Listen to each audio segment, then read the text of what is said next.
이렇게 좀 고여 있는데 색이 참 이쁘네요. 예. 저게 사실은 와인 만들어 놓으면은 색깔이 거의 없다시피 합니다. 지금 이제 이 색깔은 엄청나게 색깔이 진해야 됩니다. 예. 그래요? 예. 자, 포도향이 상당히 좋습니다. 계속 하세요. 예. 그러니까 이 깔때기를 통과하면서 한 번 더 이제 파괴가 되는 거죠. 네, 그렇네요. 너무 이걸 많이 으깨버리면은 이쪽에서 좀 점착성 물질이 많이 나와가지고 나중에 와인이 맑게 잘 안 돼요. 어느 정도 적당한데 이제 그게 노하우죠. 예. 우리 포도는 이게 좋다더라 해서 몇 년 동안 담아보면 이제 우리는 이런 방식으로 만나 해서 원칙은 다 똑같지만은 이제 포도 상태나 기후 조건이나 토양의 성질이나 재배 방법이나 이런 데 따라서 이제 만드는 방법들이 조금씩 다 달라지는 거죠. 그게 노하우죠. 그러니까 이제 포도 껍질은 벗겨지되 너무 으깨지지 않을 정도로 그 정도로 만드시는 게 중요하겠어요. 자, 이렇게 해서 지금 으깨는 거 보여주셨는데요. 병이 어느 정도까지 차야 됩니까? 한 3분지 2 정도 차는 게 좋습니다. 너무 꽉 채우면은 나중에 발효됐을 때 넘치게 되거든요. 그래서 한 이 정도 수준으로 해서 어느 정도 공간을 좀 유지시키는 게 좋습니다. 3분의 2 정도. 그러면 지금 이 와인에다가 포도만 넣으면 되나요? 예. 뭐 그리고 이제 알코올 농도를 좀 더 높이고 싶다 하면은 설탕을 좀 더 넣어주면 돼요. 설탕을요? 요즘 포도 같으면은 포도 10kg에 설탕 한 500g 정도만 들어가면 알코올 농도 한 12도 정도로 나옵니다. 그 정도면 딱 좋네요. 당분 농도의 알코올 농도가 비례한다고 그랬죠? 그렇기 때문에 설탕을 좀 넣으면 좀 더 높아지죠. 그 발효식품 보면 이스트 같은 거 많이 넣던데. 그리고 이제 이스트를 따로 넣어줄 수도 있고 이 겉에 붙어 있는 이스트가 그대로 발효되는 수도 있어요. 그렇기 때문에 이스트 안 넣어도 발효는 되는데 좀 더 확실한 발효를 시키고 싶다 하면 이제 이스트를 이렇게 와인용 이스트라고 해가지고 우리나라에서는 이제 파는 데가 좀 없어서 사기가 좀 곤란합니다만은 따로 나오는 게 있어요. 그래서 이 이스트를 그렇지 않으면 빵 이스트 써도 상관없습니다. 그래요? 똑같은 겁니다. 그래서 이걸 좀 넣어주면 발효가 좀 더 빨리 안전하게 일어날 수가 있는 거죠. 어느 정도 발효를 시키는 건가요? 발효는 이 온도에 따라서 변수가 심합니다. 그러니까 온도가 높은 8월 말이나 9월 초는 한 5일이나 일주일 정도 발효가 다 끝나버리거든요. 그렇지만 요즘 같은 기온이라 하면은 한 10일 이상 걸리죠. 네. 그래서 지금 발효 중인 것을 선생님이 좀 보여주시기 위해서 갖고 오셨죠?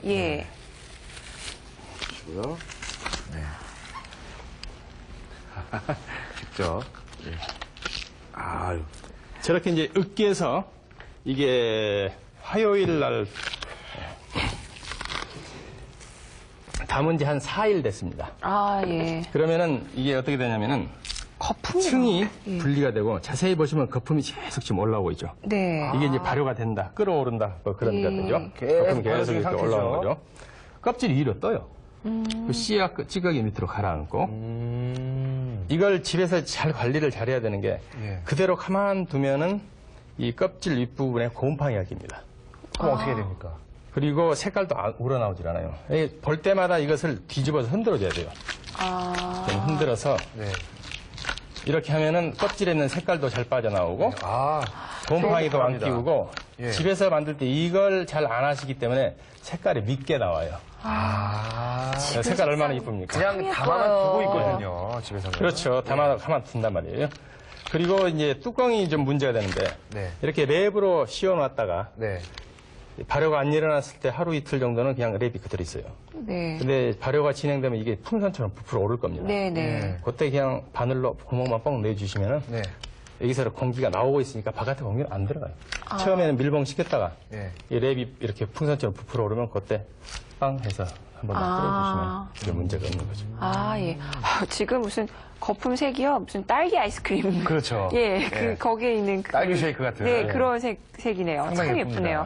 흔들어주는 걸 잊어서. 그걸 좀 잊지 마셔야겠어요. 그 다음에 이제 이걸 우리가 즙을 짜야 되는데, 이 즙을 짜는 시기는 색깔이 기준이에요. 발효가 끝나냐, 안 끝나냐 가지고.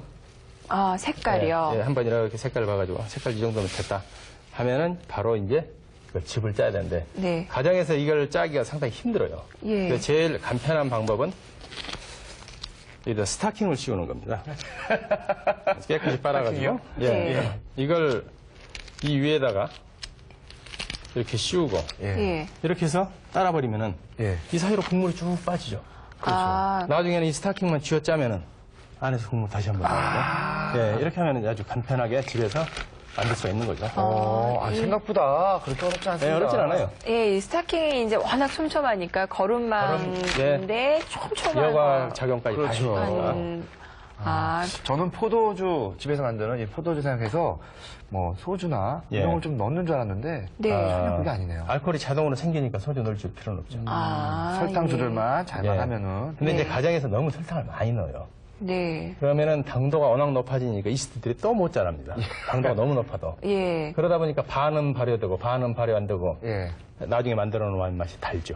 병마다 틀리고요. 그렇죠. 따라가는 병마다 틀리고. 그럼 적정한 설탕량이 그 10kg 기준으로 요즘 같은 포도 정도, 늦포도 같으면 한 500g. 500g. 네. 아니면 초여름 같은 경우는 한 800g. 1kg가 채 안 들어가요. 아, 네. 예. 그래서 조금만 넣으면 되는데 유자차 담듯이 막 이게 설탕에다 막 끼얹는 수가 많아요. 네. 그게 좀 문제가 되죠.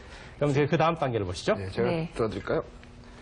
지금 상당히 무겁습니다. 색상이 참 예쁘게 나왔어요. 근데 와인은 진짜 보는 그 맛도 네. 상당한 것 같아요. 예. 이게 지금 그러면- 완성된 건가요? 완성은 아직 안 됐는데요. 네. 저게 이제 즙을 짜고 나면은 이렇게 되는 이 거죠. 상태가 되는 거죠. 예, 여기서 다시 이제 남아 있었던 당분이 또 발효가 됩니다. 아. 그러다